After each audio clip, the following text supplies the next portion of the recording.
Part of the Policy Observatory's kaupapa is to collaborate with other researchers and to facilitate public discussion on policy issues. And budgets are central to policy because many policies require funding.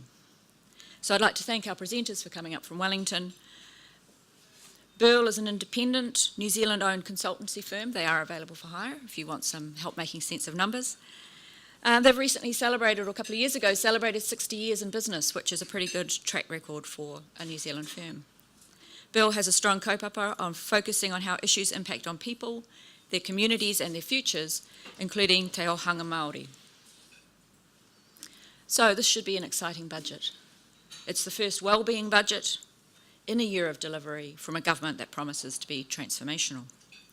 But the budget's also taking place in a global climate that's a bit shaky. There are concerns about global trade slowing and slowing growth, weakening influence of monetary policy as a government tool.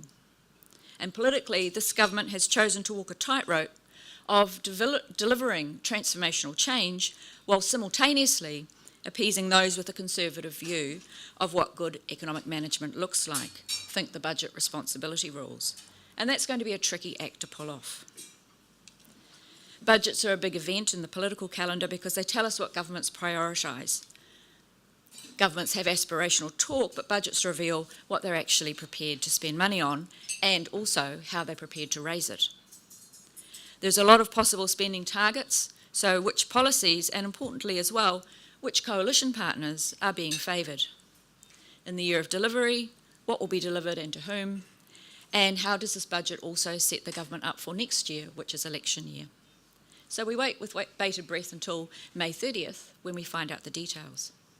And while we wait, the good folk from BERL will help us understand some of the economic context in which the budget will be delivered, and also a bit more about this idea of well-being. Is it Treasury's approach to well-being, to quote Marilyn Waring in The Weekend, old dressed up as new, and a monocultural, Eurocentric collection of low-hanging fruit? Or does it represent a meaningful shift in what is valued and what is measured, and therefore what is acted on?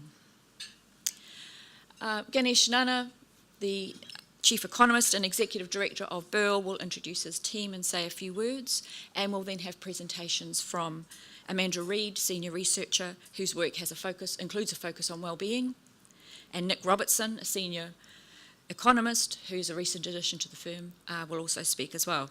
And then Ganesh will talk. You may know Ganesh from his many media appearances, and he was also on the recent Welfare Working Group. Please welcome Ganesh Nana.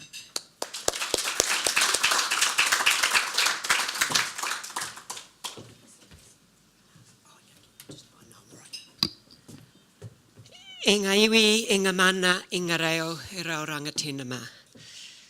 Tēnā koutou, kia ora koutou katoa. Just my personal thanks for all of you getting out of bed early in the morning, although as Aucklanders you're probably used to that with all your travel issues trying to get here. But thank you for coming and thank you for taking your time to come and listen to us. BERL, Business and Economic Research Limited, we are a research-led consultancy. Most importantly, firstly, we acknowledge Māori as tangata whenua of Aotearoa, and I'd like to acknowledge the iwi of Tamaki Makaurau as local mana whenua.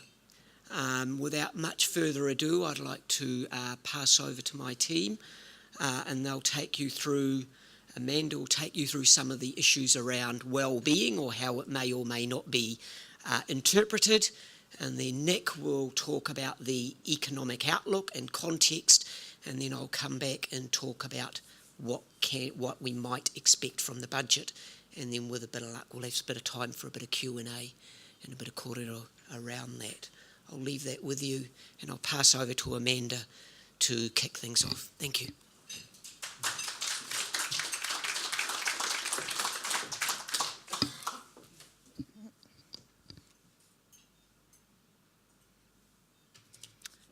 Kia ora tātou, ngā mihi nui ki a koutou, kua hui mai nei. There you go.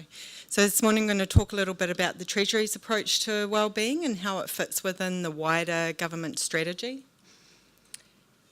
So we'll start by talking about the Living Standards Framework, which you may be already familiar with. So the Living Standards Framework is a measurement tool that's based on the OECD's analysis around wellbeing, and government has been working on this since around 2011. Okay. So the framework consists of a number of current and future wellbeing measures, looking at how life is changing over time, how lives differ across different population groups, and whether today's wellbeing is being achieved at the cost of depleting future resources and future wellbeing. So when Treasury talks about wellbeing, what is it that they're referring to? So simply put, it's wellbeing is what makes for a good life, what enables people to live lives of purpose, balance, and meaning. So we'll look at some of these measures now. So in the framework, current wellbeing outcomes are categorised into 12 domains or areas of wellbeing. The domains are assessed using indices of both quality of life and material conditions, and most domains have multiple indicators. So some of the domains include civic engagement and governance, and that's measured by looking at things like voter turnout and trust indicators, generalised and institutionalised trust. Cultural identity, this is where it is not necessarily appropriate for New Zealand conditions yet. There's a lot of work to be done around what culture means in a New Zealand context. But this is measured currently by looking at the ability to express identity or be yourself. Environment, it's looking at things like air and water quality. Health, that's mental health, health status, suicide rates, life expectancy. Housing, so quality, suitability and affordability of housing, looking at things like mould, crowding, cost. Income and consumption, it's looking at disposable income, income sufficiency, like whether people have enough money to pay for their material needs. Jobs and earnings, measured by things like employment and unemployment rates and hourly earnings. Knowledge and skills, measured by indicators around educational attainment. This includes secondary and tertiary, and qualifications. Safety, including things like domestic violence, victims of crime and workplace accident rates. Social connections, discrimination, loneliness, and social network support. Subjective wellbeing, this is looking at things like general life satisfaction and having a sense of purpose. And time use, there's unpaid and paid work, and also like leisure and personal care. So they're quite broad domains for current wellbeing.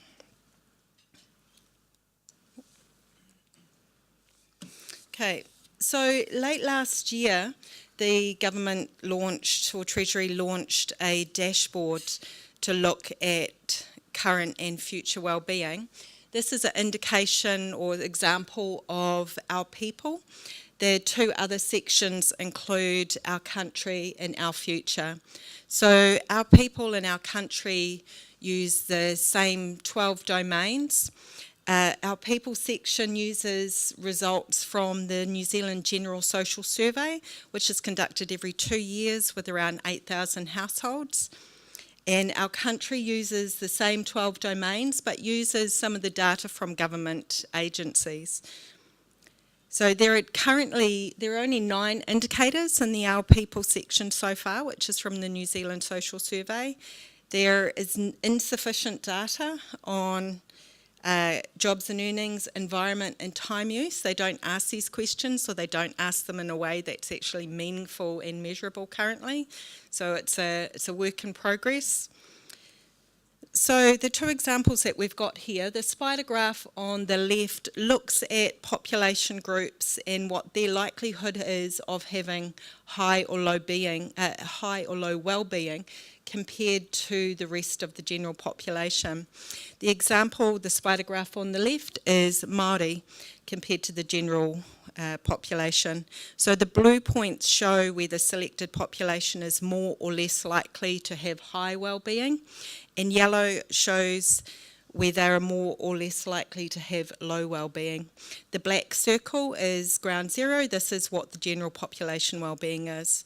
So we can see from our example that Māori, compared to the rest of the population, are between 2 and 18 percentage points less likely to have high well-being across all 9 of those domains. So depending on what domain they're looking at. This means that they are more likely than the rest of the population to have low well-being across those domains. And domain comparison is the graph on the right. This graph shows how each domain of current wellbeing interacts with the other domains. So for example, this is for those aged 35 to 64. And as an example, when income and consumption is high, housing is 22 percentage points more likely to also be high. And when cultural identity is high, subjective well-being is 13 percentage points more likely to be high. So we can see the interrelationship, and it sounds like common sense, right? If you feel good about yourself, then you're more likely to have higher levels of life satisfaction. So as I said before, our country section of the dashboard also looks at those same 12 current wellbeing domains, but it uses other data sets. So for example, it uses Ministry of Environment data sets around water quality for swimmability measures. It uses Electoral Commission data for voter turnout, but it's still measuring those same domains of wellbeing. The last section of the dashboard, Our Future, looks at it uses the 4 capitals as a way of organising indicators of intergenerational wellbeing. So the capitals indicate whether wellbeing is being sustained or improved in terms of these general outcomes. So with the 4 capitals, they're just a way of organising these indicators of future wellbeing. We have natural capital, so these are all the aspects of the natural environment used to sustain life and human activity. This is looking at our soil, water, plants, minerals and energy resources.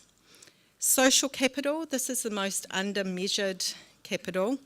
The definition is argued about internationally, and probably nationally as well, but they are the norms and values that underpin society.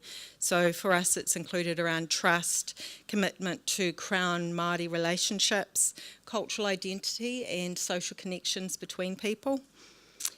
Rising inequality between population groups is an indication that social capital is low. So human capital, this is people's skills, knowledge and their physical and mental health. These are the things which enable people to participate fully in work, study, recreational studies and society more broadly. So human capital has a direct link to key wellbeing domains such as jobs and earnings, income and consumption, knowledge and skills and health. And we have lastly financial and physical capital. This is the infrastructure of the country. We're looking at roads, houses, factories, hospitals and other financial assets. These are the human-made things involved in commercial and non-commercial activity. Resilience, digitalisation, the impact of climate change, these are all part of the financial capital equation.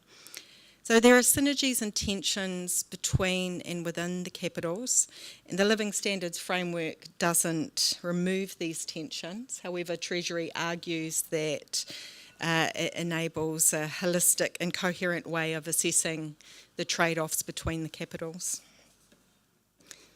So how does this relate to the budget? So the government approach to wellbeing is broader than the Living Standards Framework. It includes legislative changes like the Child Poverty Reduction Bill, institutional changes such as the Urban Development Agency and decision-making tools like the upcoming Wellbeing Budget. So in the budget policy statement, which was launched in December last year, the government announced 5 budget priorities for Budget 2019. They cover all of the capitals and most of the domains, in particular health, jobs and earnings, knowledge and skills, safety and subjective wellbeing. So our first priority here is supporting mental wellbeing for all New Zealanders, and for this there's a particular focus for those under 24. So in any 12-month period, about 1 in 5 New Zealanders will have a diagnosable mental illness, with 3/4 of lifetime cases starting before the age of 25.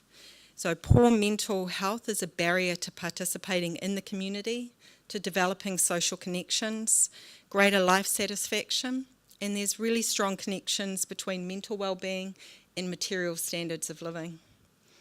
The second priority here is the reduction of child poverty and improving child wellbeing and including addressing family violence. So you may have seen the announcement of a $320 million package over 4 years yesterday. So up to 300,000 children live in poverty or hardship in New Zealand. Poverty early in life has long-term detrimental effects on many areas, including cognitive skills, health and income levels, which are likely to lead to poor life outcomes. So this is our future wellbeing.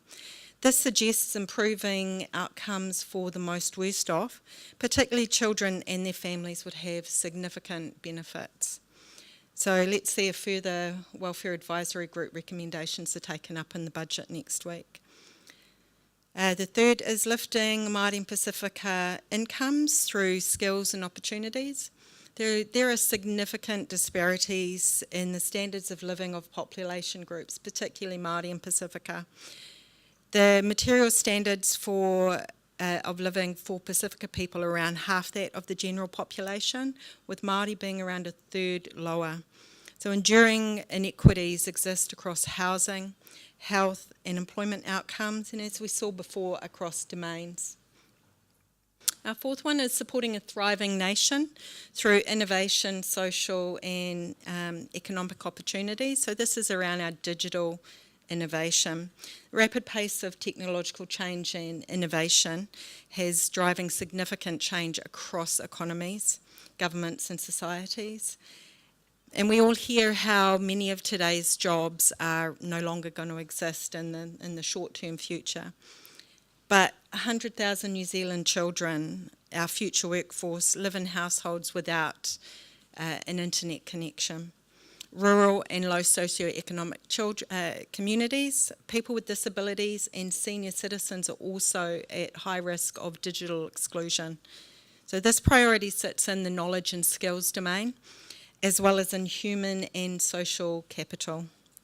So creating opportunities for productive businesses is our last priority here, with the transition to a low emission economy. So New Zealand has a significant land-based economy, but it's estimated that we lose 192 million tonnes of soil each year through erosion. And land that is eroded or polluted decreases natural capital, can affect health of communities that live in those areas, and it may be difficult to convert to other uses such as housing. So the government has flagged a commitment to a just transition to a low emission economy, and this transition will take time and a lot of resources. It requires long-term planning and a focus on a productive, sustainable and inclusive growth. I was looking forward to seeing what the announcements are in these priority areas next week. So, nō reira, tēnā koutou, tēnā koutou, tēnā koutou katoa. I'll hand you over to Nick now, who's going to talk around the current economic outlook. Kia ora.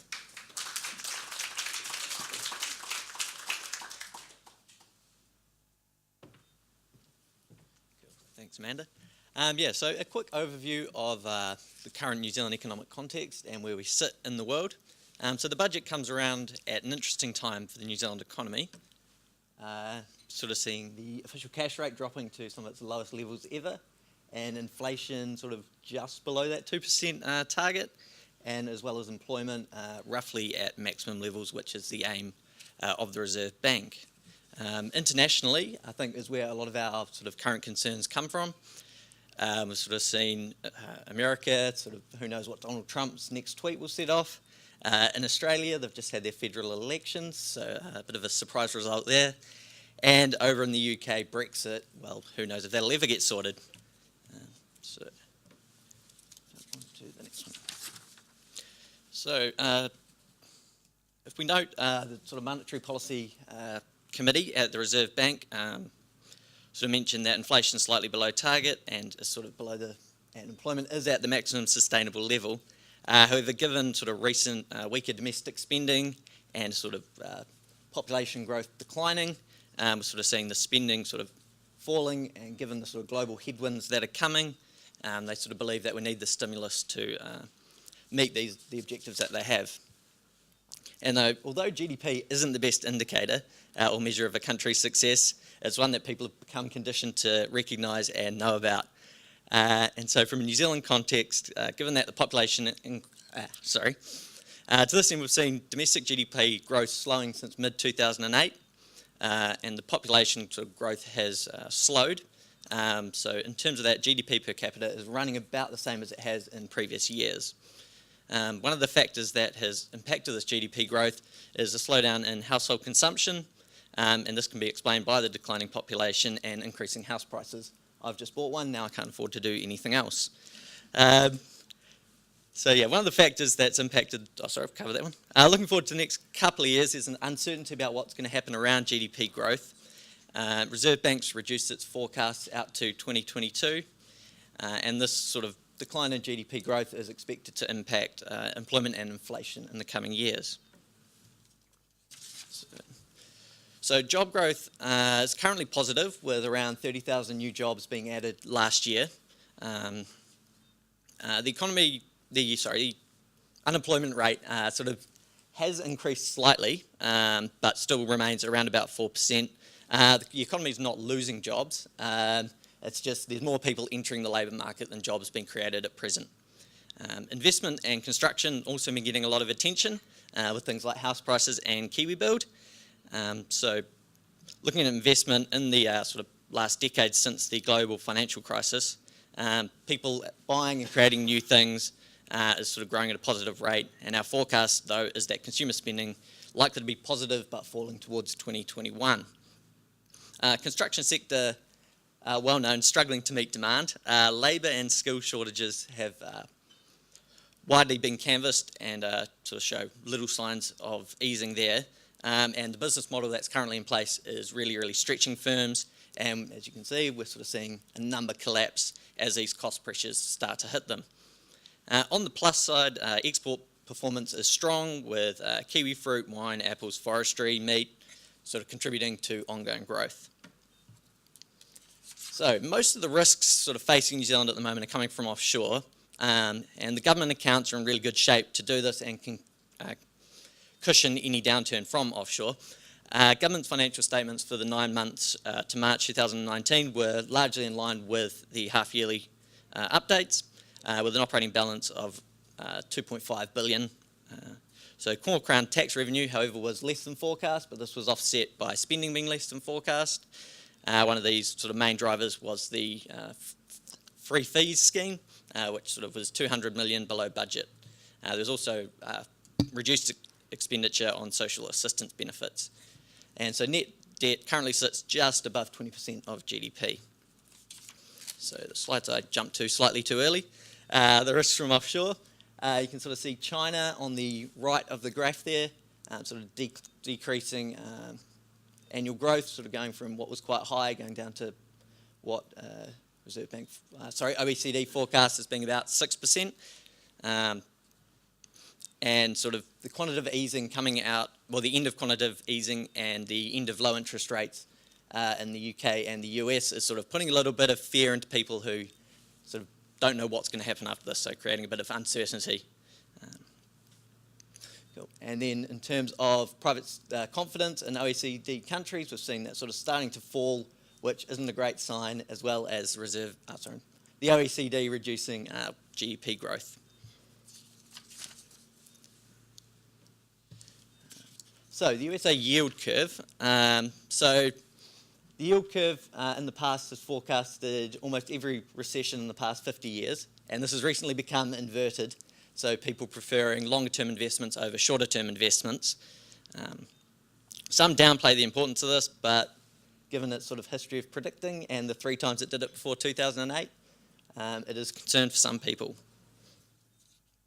So, looking across at the US, sort of as you would have probably known, the sort of trade beef between the two of them has ramped up recently. And President Trump's just increased $200 billion of tariffs on Chinese imports, and China's announced that it's going to retaliate against those. This is despite OECD advice that says governments should cooperate to reduce risk. Then further in the United States, we've sort of seen increasing tensions with Iran. That's driven up fuel prices recently, which in Auckland you've probably noticed. And who knows what's happening with North Korea. And then also further to this is the Democratic primary starting to ramp up, so we should start to see a frontrunner emerge there. Then UK, Europe and Australia are all facing change. Australia not so much. Slides were done before the election. So sort of seeing in Australia, house prices are slowing. They fell sort of almost double digits in Melbourne and Sydney, and Hobart was the only place to see increasing house prices. In the UK, Theresa May is facing pressure from her own party to come up with a Brexit result. They've been given until 31st of October to do this. However, that crept up on them like they thought the original deadline wouldn't. And also, Theresa May's pledged to stand down, although the dates of that keep changing.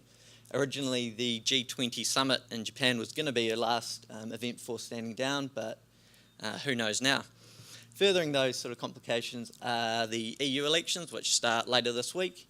Current President Jean-Claude Juncker, I probably butchered his name, he said he's going to stand down, so there's going to be a change at the helm in Europe.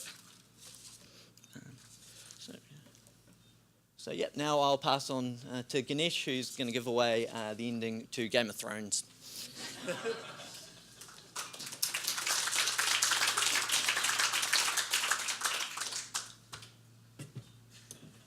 Thank you, Nick. Thank you, Amanda. Where to from here? I think the critical question that always annoys me when I hit budgets is whether they're really that important or not. And as an economist, I will tell you openly, budgets are way more a political statement than they are ever an economic statement. And so this you've got in front of you an economist talking to you, making commentary about a political statement, which is a bit scary. So I do need to put my prejudices in front of you so you know where I'm coming from. As an economist and as a business person, I put myself on the progressive wing of thought, and by progressive I mean I am one of the economists that acknowledges the failure of markets to function. They have not delivered, and when I learnt my economics a good few decades ago, I was taught about how markets don't function and how governments have a role to play. That is not what is taught now, but I still hold to that in terms of my economic beliefs. So I'm on the progressive wing of thought. But having said that, because I've got to make a political statement, essentially, I won't tell you who I have voted for in the past, but I did not vote for this government, and I haven't voted for any of the major political parties in the New Zealand spectrum for quite a long time. So I'll leave you to do that, to figure out where I do sit. The political imperative, and I'll go to the go back to Nick's economic context in a second, but the political imperative out there, from my perspective, is that we were promised a government of change and we were promised a government of transformation. And the big question is whether this government uses the age-old excuse of we can't afford it to postpone that change and that transformation, which in my opinion is long overdue from an economic perspective, let alone all those other dimensions. Why this announcement next week is even more important from a political perspective is the last few months have seen what I would see as many issues that have signalled things going on the back burner in terms of transformation or in terms of change. Whether you talk about things that have been put off the agenda or talk about things that have been delayed, deferred, or put on the shelf. Whether it be capital gains tax, whether it be issues around Kiwi Build, whether there's the teachers' pay strike, pay or issue and or strike, the response to the welfare group report, and I was on that group, so I won't talk too much about that, but it goes in this context. The zero carbon bill, not quite as transformative as some would hope, but reasonably, I will acknowledge there's been huge steps forward in some of these issues, but not quite as much as we were promised. And then similarly, cannabis referendum. Again, a few, I suppose, concerns about just how far forward transformationally this government is going to go.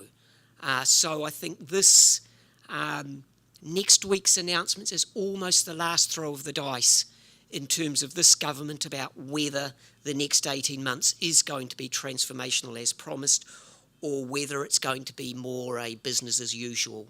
So are we really going to see a wellbeing budget, or is it going to be a business as usual with a glossy cover? And I think that's the issue and that's what I'll be looking at. The understanding of wellbeing is, dare I say, a little bit muddled. I'll be honest with you, I'm not a fan of the Treasury version of wellbeing or the Treasury perspective on wellbeing. I will be honest in saying I applaud their ability to now spell the word, which is a huge step forward. I will applaud their acknowledgement that we're now allowed to use that word in economic documents, which is also a huge step forward, but there's a long way to go. From the economic perspective, yes, the outlook is grim, and yes, it's coming from offshore, but the outlook's always been grim for New Zealand. Basically, from the reason why the budget is even more important next week is because of the current situation in the economic cycle. I won't get too technical, but the last 30 odd years we have been told that monetary policy, that is interest rates going up or down, is the way we control or manage an economy. Well, the last 5 years should tell economists, let alone everybody else, that monetary policy is now redundant. It's actually impotent now. We've got monetary policy, we've got the official cash rate at the lowest it can possibly be, well, fairly close to 1.5%, which effectively is pretty close to zero here in New Zealand, and around the world it is zero in some parts. So monetary policy is now, despite the textbook that most of us and most economists current day learnt, is now not useful anymore in terms of managing the cycle. And if we've got a whole lot of shocks, what economists call shocks, hitting the economy, then there's one other tool left in the basket. It's called fiscal policy. And for those who don't know what fiscal policy means, it's basically government taxing and spending. That's fiscal policy. The last 30 years we were told governments didn't have a role to play. Well, now it does. Okay? And that's, in my mind, the critical, you put that issue, fiscal policy is way more important than monetary policy. So let's stop knee-jerk response, headline every 3 months the Reserve Bank makes an announcement about the interest rate, because they have to make an announcement about the interest rate every 6 weeks actually, which is a bit scary because it's not that important anymore. What's way more important is what government is going to do in terms of its taxing and its spending for the economic cycle. because monetary policy is now redundant. We've only got one tool back. We've actually got to bring back fiscal policy into the jargon of New Zealand economic management, which is going to be a bit scary for some of those economists who have been taught that government doesn't have a role to play. You know, it's only the markets that function. My worry, and indeed it's almost reflected in the response we had last week to the transport package, the Wellington transport package that was announced, and I sort of yawned a bit because we were promised this a little while ago, but lo and behold, we had headlines which say Treasury advised against that because the business case hadn't been worked out, hadn't been issued in terms of this transport infrastructure spend. My response is, if we'd waited for the business case, we probably still wouldn't have built the Auckland Harbour Bridge. And I'm only semi-joking there. So how much effort do we have to do in terms of convincing people that a business case is actually very narrow? Let's do the bleeding obvious. Sometimes it does take, and that's leadership, that's fiscal policy, that's government. Hand on heart, the country needs the spending, go out and do it. What was that? What was that election? Never mind. You know, I recall 3 words, but I can't quite remember them. Anyway, if you want to know how scary it is out there in the world at the moment, is that quote from the IMF, which I'll just put in front of you. The main shared policy priority is for countries to resolve cooperatively and quickly their trade disagreements and resulting policy uncertainty, which is the IMF code for saying, please, Mr. President Trump and Mr. President of everything else, fix it and stop getting ourselves into a mess, because there's sorts of things that are really quite scary when the 2 biggest economies in the world don't want to trade with each other. New Zealand's going to get hurt, not to mention a fair lot of other people. But that's the context. There's always been an excuse not to deliver. But this government's got to deliver next week. Putting aside all of those other issues, yes, I know this current minister likes to talk about a rainy day surplus. I'll go into the issues around the surplus in a second. But in my mind, a rainy day surplus is hopeless when a fair number of our people are already drowning. So that rainy day surplus excuse is wearing a bit thin in my mind. There's the story about fiscal policy is now critical. What's that a picture of? That's a picture of the interest rate at which the government can borrow. The New Zealand government can borrow. And it's heading down. When the New Zealand government can borrow at what is not much more than 2% per annum, I begin to question why we really are that worried about debt in this country. We were promised transformation. Actually, the government's hoisted itself up on its own pedestal because it hasn't done anything to reduce our expectations about transformation. So I hold them to account. The Wellbeing Budget, can we afford it? Bluntly, there's a graph of the surplus projected in December last year in the budget policy statement and the half-year economic and fiscal update. And these documents are great. I know most people start at the front of documents. Whenever I get this document, I always go to the back because that's where all the important stuff is, okay? The numbers. And one of those numbers is graphed out there. You've got the government increasing its surplus over the next 3-4 years to a surplus of pretty close to $8 billion annual in the last year of that horizon. And that includes about $2.5 billion of new spend per year included in that forecast. Okay, so we've got in the kitty already $2.5 billion of new spend every year. And so there'll be some announcements already, and indeed on the 30th of May, which will tell you how much of that $2.5 billion will be spent. but actually that's going to give you 8 billion surplus. So how much more can we do? Well, this scenario here gives you another 500 million a year. So that gives you $3 billion every year to do new stuff. Okay, let alone the stuff that we're already doing. And that still, to me, looks like a surplus. Okay, that's still, 4.5 billion. So it's not really, we still got that rainy day surplus. And actually, if you want to push the envelope even further, we could even go, $3 billion surplus every year. That's still quite a lot in the New Zealand context. That gives you 3.5 billion new spend per year. And I know there's a whole lot of queues for spending, but that's quite a lot of elbow room.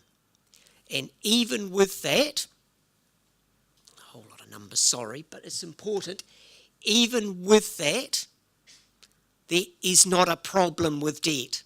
Even with my optimistic 3.5 billion new spend every year for the next 3 or 4 years, that's a picture of the debt that everybody worries about.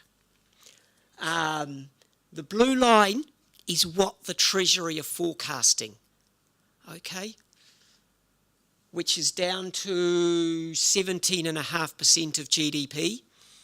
The target is 20%. We've hit that target already, so why are we worried about it? My scenario, when you have $3.5 billion new spend every year, you still hit your 20% target by 2022-23, which is actually not that far out. And I'll put this in context. This doesn't include the $40 billion that we've got squirreled away in the super fund. Okay? You add that onto this, and our debt is actually, or not our debt, the government's debt is actually pretty close to zero. Okay? The top of that graph only gets to 23% of GDP.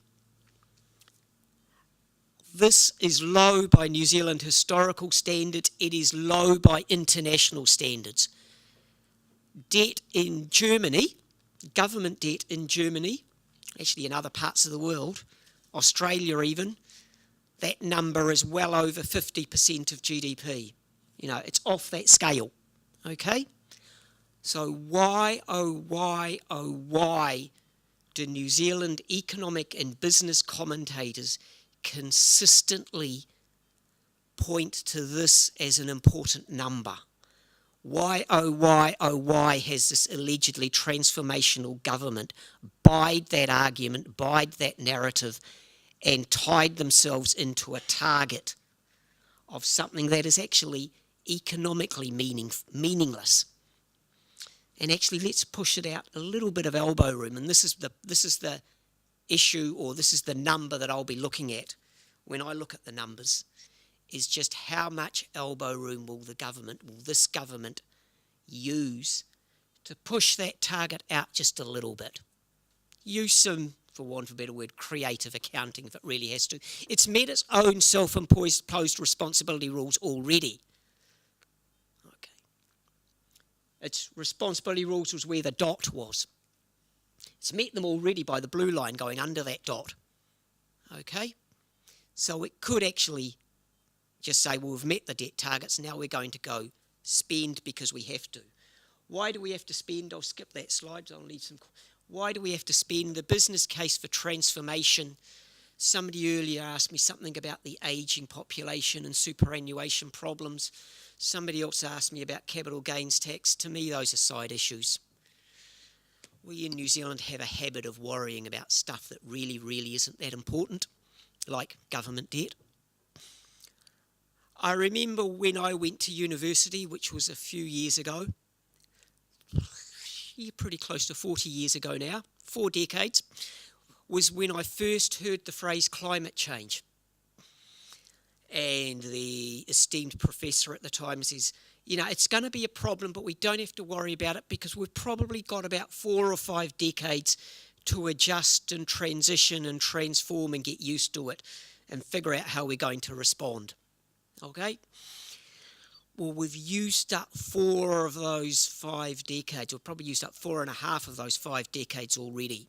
It's about time we started transitioning seriously, rather than getting in the queue and pleading a special case about how we can't transition and it's got to be somebody else that does it for us. Climate change, inequality. Amanda talked about social capital and how embedded inequalities mean that trust in our institutions, the trust in our ability to contribute, our license to operate as a business gets eroded away if embedded inequalities remain. That's what economics is about. It's not about budget responsibility rules, and it's not about finance. When we talk about we can't afford to address inequality, I say, can we afford not to? From an economic perspective. Economics is about the people and about the communities, and it's about those well-beings. The third one, climate change, inequality. The third one, and it's related to inequality, is housing. If there aren't seriously large dollars on housing in this budget, around $2 billion a year in terms of Kiwi Build, I will admit, not a year, $2 billion kickstart for Kiwi Build is a big number, but it's going to take time. We're running out of time. I've got a couple of other slides I do want to talk about. No, I won't talk about that. We're talking about climate change. That's my inequality argument. I'll leave it. I've got one more slide on this. This is the elephant in the room in New Zealand. People talk about inequality as somewhere far away.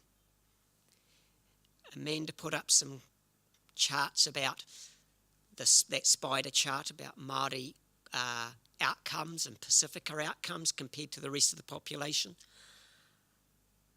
It is a burning platform for New Zealand. We ignore it at our peril.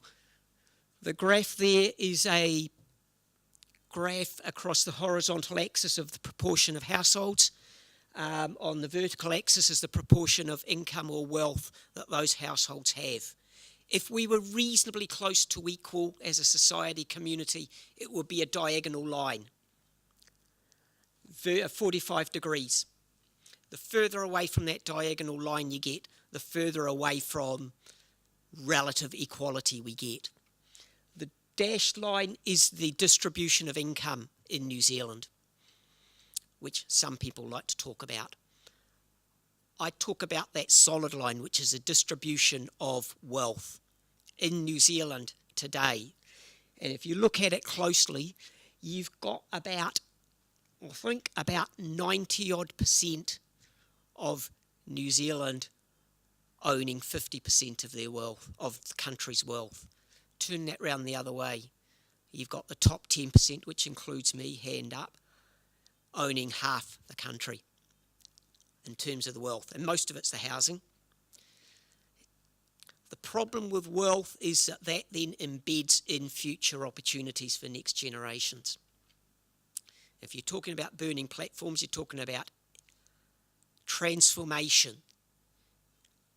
If we're going to be serious about transformation, people like me have got to hurt. All right? It's as simple as that. I don't want to be too offensive, but it may well be a fair few of this people in this room as well. That's what we've got to confront.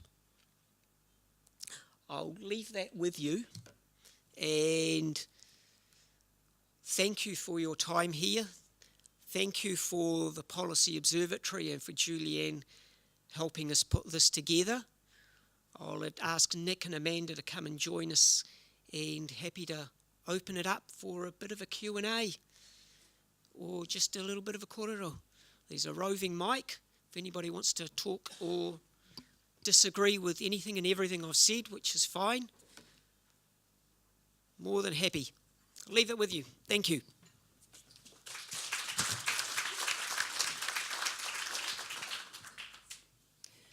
Good finish?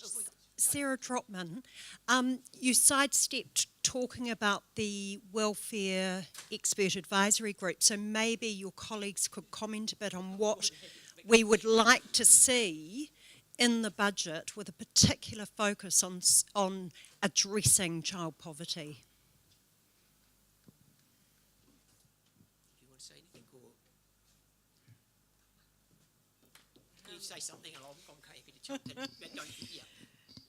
Well, there were a considerable number of recommendations that weren't followed through on. I'm aware that they're apparently looking at them, but there's a large number of those recommendations, including the increase in the basic allowance for living, that weren't followed up on at all.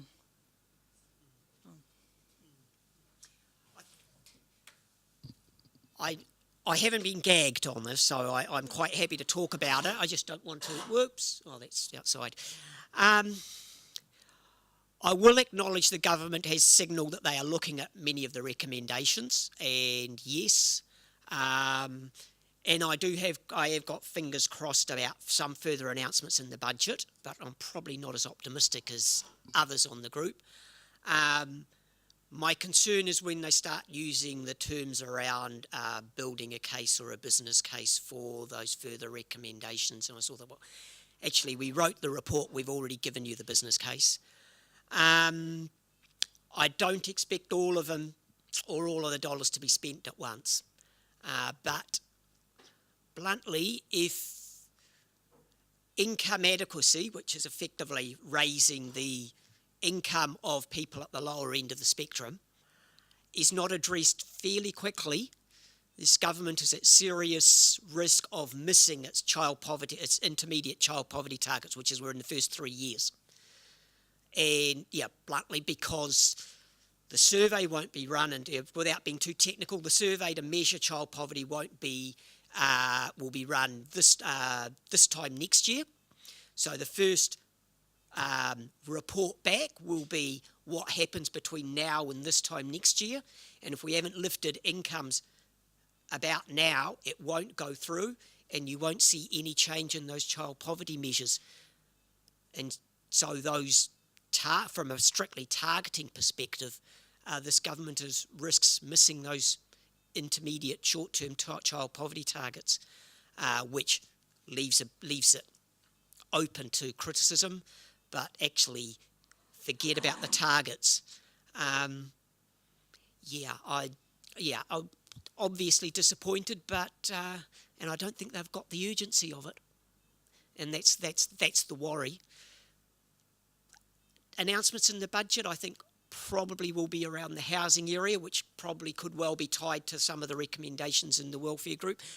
Undoubtedly, spending around mental health and well-being, again, that can be tied to some of the recommendations in the welfare group, but also tied to some other recommendations in some of the other reports that have been coming through.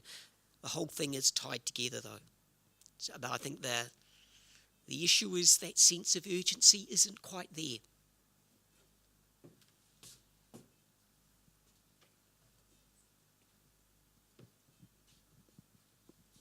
Susan St John.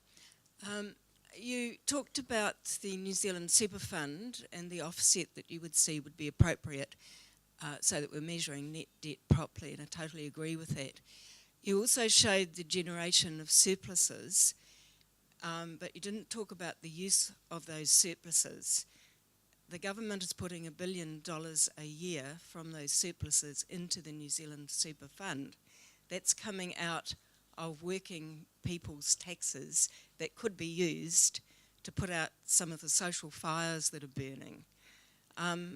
Why is this never discussed? Good question.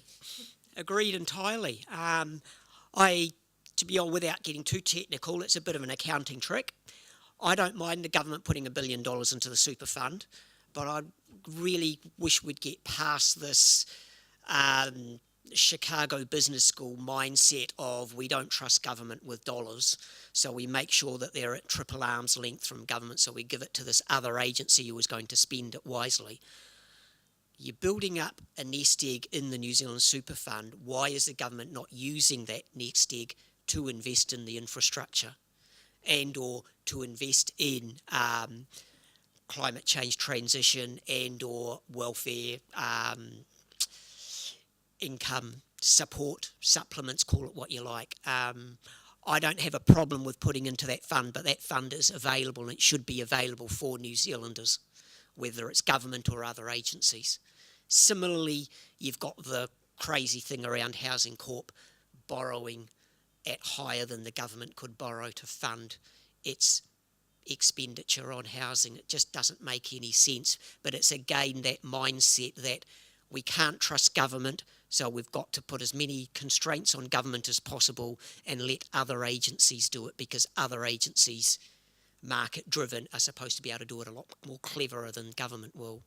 That doesn't fit with my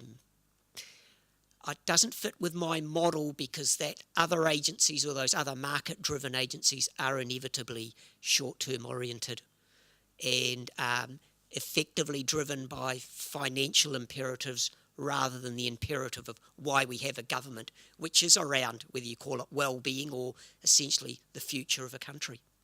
In my olden days we called it nation building, but I don't think that's in the jargon anymore.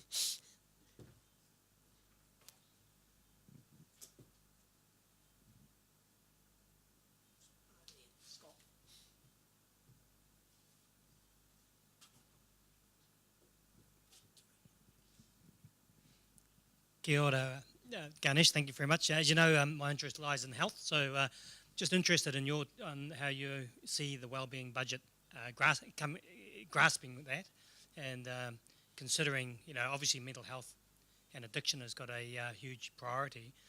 We've had lots of promises, not just from this government, but government before and the government before that. So now what we've got after about 15 years, close to 20, is a health system in freefall. So what's your thoughts? Yeah. Health is another one of those ones where, again, we couldn't trust government, so we set up these nominally market-based agencies or institutions and effectively wanted them to operate in a market mechanism to mimic the market. Doesn't work. You've got DHBs that are effectively they are measured in terms of their success based on their balance sheet and their P&L, based on financial indicators, when in my mind a health system should be, the performance of a health system should be based on the health of the community that it's servicing. How do we turn that round without wiping the slate clean and starting over again? It's a big ask. I'm not expecting that to happen, but and others more expert than myself have asked, why do we need so many DHBs in this country? Similarly, why do we need so many polytechs, and why do we need so many of these other agencies, all driven by these financial performance targets? So there's got to be dollars, and there's going to be a lot of dollars spent. My suspicion is the dollars will be on the capital side, will be on the infrastructure, so the bricks and mortar, because that's what's visible. But as you well know, a lot of the stuff around health is around the people, and similarly in the education sector, it's around the people, it's around skills and those sorts of things, training, investment in the tech required cannot be done quickly and cannot be done cheaply. So it's a big ask to expect one government to turn around and some people point to the last 9 years, some people point to the last 20 years. It's been quite a lot longer than that. I'll just, in terms of, and I'm being really, really hard on this government, but in terms of budgets, I've been through quite a lot. And I know, just looking around the age in the rooms, I think some of you probably may have lived through some budgets. How many of you remember any budget? Anything that really stands out? You might have remembered the mother of all budgets, 1990. Well, I'll tell you, that's in terms of transformation. You might have remembered the 1984 budget. That's my, and probably the 1990 budget. That's my barometer of transformation. If you're seriously going to turn around an economy and a business model that is wedded to the market mechanism, that believes the market will work, and all we have to do is tinker at the edges and get the right incentives. So as long as we've got the right incentives for DHB or to teachers or whatever, then everything will be fine. Well, actually, when are we actually going to understand that that model doesn't work? It works for some people, it works for some sectors, but in other sectors it is fundamentally broken. And that's where we've got to think about, are we going to have a budget that we're really going to remember in 30 years' time as this being the transformational one? Question mark. Thank you. Vincent Vijay Singer from the Salvation Army Policy Unit. But I asked this question in my own behalf rather than on behalf of the Policy Unit. Very useful presentation, but while you were presenting, and your colleagues as well, thank you for your presentations, I kept thinking that politics doesn't happen in a vacuum. The flip side of politics is the media. And when we look at, for example, the capital gains tax debate, I asked myself whether a transformation budget or a critique that you have provided is justified because while economists and maybe even policy analysts work behind a desk, politics has to take account of what the people say. And my limited understanding of left-wing and right-wing governments and how the media treats them is that for generations, there's often been the discourse that left-wing governments are profligate in terms of spending, in terms of racking up the debt. In fact, that's not true if you look at figures. Conservative governments tend to be far more profligate and debt-ridden. So I understand Grant Robertson's need to be so parsimonious, because they go into the next elections and say, look, we've saved a lot of money, contrary to what our right-wing enemies would say. We are not profligate. What would an economist say, given the fact that governments have to behave or act within the discourse rather than contrary to the discourse?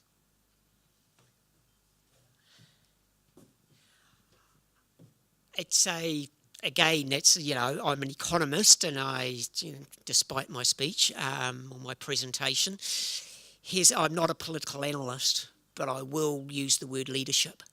Yes, governments have to operate within the discourse, but governments also have a very privileged platform on which to use to actually lead that discourse. And I think that's probably, and I'll be honest, those on, and I wouldn't use left or right wing, I think those on the progressive wing do hold their own governments to a lot stronger and stricter standards than others. And that's one of the, I suppose, that's one of the issues that's confronting this government is probably say, well, actually, we did deliver quite a lot. Why aren't we getting the plaudits for it? And acknowledge that there have been significant transformation, well, I wouldn't call them transformation, but significant changes, like obviously the families package, which did switch what was going to be a tax cut into spending. So we'll acknowledge those, and yes, there is the just transition program and those sorts of things. The capital gains tax I'll just put to one side. It was a bit of a, but I think that was, the reflection is whether the progressive thinkers or leaders, and it's not just political, that's business and community as well as political, are actually going to be less apologetic about calling for government intervention, because that's always been a little bit of almost a third rail in terms of politics in the last 35, 40 years. Because we've hurled politically that the market is the best. The economics is always front and centre, but it's not actually real economics, it's financial economics, which is front and centre. It's been a total, capture by a certain part of the population in terms of writing the discourse and writing the narrative and the vocabulary we use. We use economic impact and we use business case when we're really only talking about dollars and cents. Well, that's not business case and that's not economic impact, that's literally financial impact. Financial case. When are we going to use about the economic impact? The economic impact is the impact on future opportunities, the impact on future generations. That was my textbook in terms of economics. It was resource allocation. One of the biggest resources New Zealand ever had was our land and our water. The sun shone and the rain fell. That was our economic resource. When we jeopardise those, we're in trouble. Well, ho-hum, 40 years later, the rain still falls, but not any more predictably, and the sun shines most of the times, but we're not quite sure when.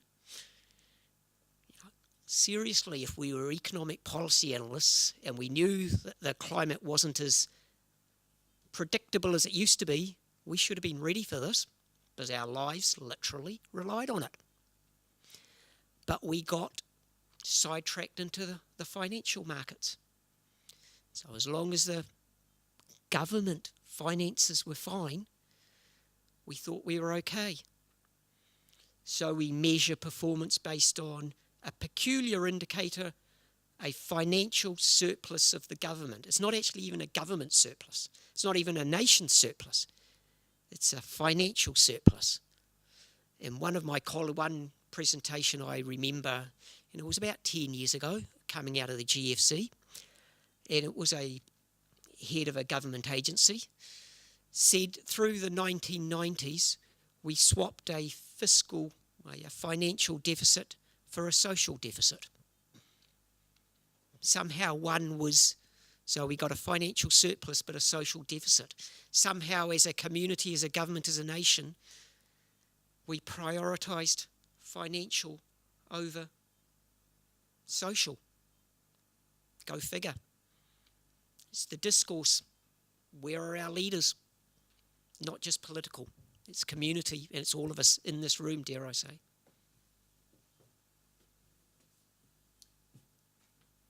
We were supposed to call it quits at 9, but quite happy we'll stick around for a bit longer, but quite happy to call it quits here. Thank you for your time and thank you for attending. And Nadine was going to do a quick wrap-up, and we'll stick around. There might be some coffee still left. Just very quickly, on behalf of BERL, the Policy Observatory and AUT, thank you for attending today. Hopefully you enjoyed the presentations and got something from the discussion today. Do want to just let you know the BERL team here is at the budget lock-up next week, and that afternoon we will be putting some analysis, thoughts, feedback, etc. on our website, so do check that out. The latest BERL forecast, Bird's Eye View, is currently on the website, so do check that out as well. And if you want to receive any kind of newsletters or updates, then sign up on our website. Thank you all for coming.